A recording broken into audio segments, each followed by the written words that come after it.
Everyone, welcome to the show. I have a bunch of juicy updates to share about investigations into Donald Trump and his allies. So first, the big news that broke today is that the Fulton County District Attorney, Fani Willis, seems to be preparing to file indictments in the early part of August.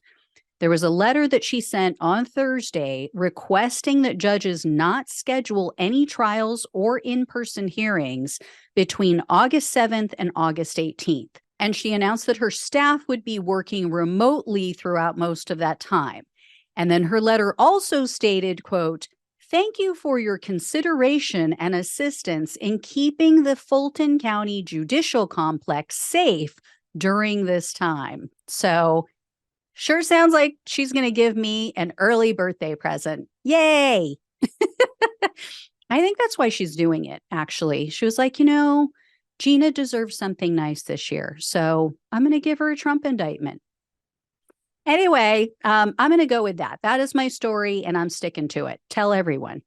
All right. So also a Trump election denying attorney named Ray Smith III is refusing to sit for a deposition in a defamation case against Rudy Giuliani because his attorney believes he might be indicted in this Georgia case.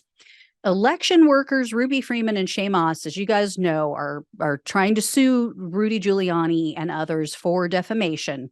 And they wanted this Smith guy to sit for a subpoena, but their attorney wrote in a new court filing that Smith's attorney, quote, indicated that they would file a motion to quash because Mr. Smith was something between a target and witness in the Fulton County District Attorney's investigation of the 2020 election. So Freeman and Moss are now asking the judge to order Smith to sit for a deposition. We'll see how that shakes out and if the judge is willing to do that. I mean, of course, his argument is going to be, I don't want to incriminate myself, right? I have this other case hanging out there in which I could potentially be charged. And if I say anything in this case, it jeopardizes my position in the other case. So it's a tricky one. The judge may order him to sit for the deposition, but then he could also take the fifth on every single question. In regard to the classified documents investigation, another one of Trump's attorneys has resigned. Attorney Tim Parlatore was part of that legal team handling the documents case until this week. Parlatore told Politico that his resignation is related to personal matters. It has nothing to do with the strength of Trump's case. Come on. I mean, we all saw and heard what Trump said on CNN, right? In that town hall. He completely undercut what little defense he has left by admitting to his crimes. I mean, he said, yeah, I did it. I took the documents. Who was going to stop me? It was my right. I mean, he just laid it out there. So, like I said, you don't interrupt your opponents when they're making a mistake. Put him on TV every night. So attorneys, they don't want to deal with a client that can't keep their mouth shut. And The Guardian is reporting that Parlatore's departure was, quote, the culmination of weeks of frustration over how he felt he was hamstrung. They say that several of Trump's attorneys, including Parlatore, are very frustrated by the involvement of Boris Epshteyn. He is that longtime aide, longtime attorney that has worked with Trump. I mean, and that guy, talk about loose lips. So anyway, they're dropping like flies over there. Drop it like it's hot. Drop it like it's hot. Yeah. Trump is the hot one. They're dropping him. Anyway, there's new evidence also that appears to show that Trump was well aware of all of the legal implications of holding on to classified material and how he could declassify it. So unless the court rules against the special counsel, the National Archives is going to be providing their office, meaning the special counsel office, with 16 documents in which Trump was directly informed of the standard protocols for declassifying government information, like how to do it, why you would do it, in which way, under which circumstances. And guess what? It doesn't involve Trump using his special brain powers. It doesn't involve telepathically declassifying documents. Isn't that amazing?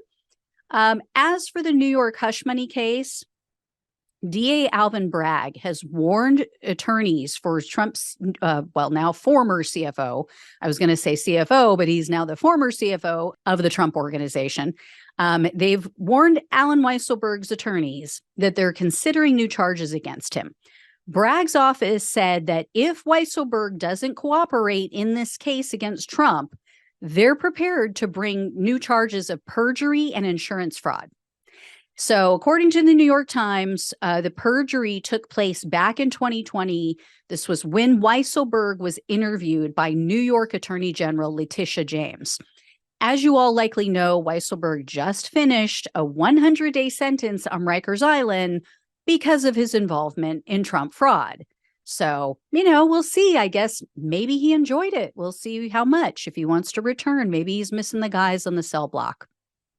All for a man who would never in a million years lift a finger to protect him. It's sad. And for my final bit of news, the Department of Justice is trying to protect Trump from being questioned in a lawsuit brought by former FBI agent Peter Strzok. Strzok is suing the FBI for wrongful termination. I mentioned this yesterday. And Judge Amy Berman Jackson has ordered Trump and FBI Director Christopher Wray to sit for depositions in that case. But the DOJ is arguing that Strzok can get all of the information he needs from Wray. So they're saying there's no need for Trump to be deposed. This is a Justice Department thing. This is kind of what they do. If you can get information from a lower level person, then you need to go with that person. You can't go to the top of the food chain unless it's completely necessary. So they're saying, look, he was the FBI director. He's the one who would know why Strzok was fired. All of the information lies with him. There's no need to bring in Trump. Why we are still defending this man, this psychopath, I don't know. But anyway, I will let you guys know how that all shakes out. Thank you all so much for watching and listening. Please like this video, share it with everyone you know, become a subscriber if you have not already. And if you can donate or become a monthly supporter, it really helps to keep the show going, and I greatly appreciate it. So thank you guys again. Take care. Love you all, and I'll talk with you soon.